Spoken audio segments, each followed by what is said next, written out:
Ya kamata fa mu tashi mu tafi sharanin nan fa. Wallahi ya kamata mu dan fasa jejin nan yau din nan. Karfe nawa? Ai ba agogo a guri na oga. Kai fa? Ai oga ni da bona da agogo ma wallahi na manta.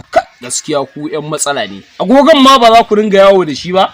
Ai ko dan ku ga lokacin sallah ya kamata a ce ku ringa yawo da agogo. Ga wani yaro ne tambaya mana shi. Ai zo mana.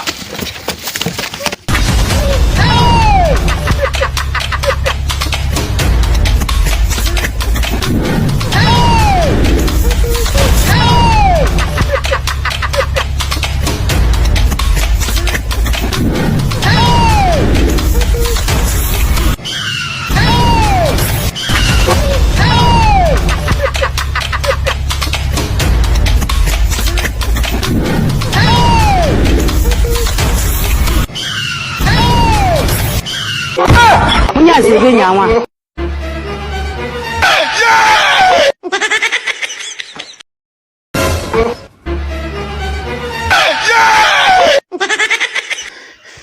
Hey, karfe nawa? No? Bi da rabi. Ka ji ƙato. Hege baki. Wai daman duk wannan gudun da kuke akan lokaci ma suke wannan? Amma dai wannan Allah wadare wallahi. Allah isa.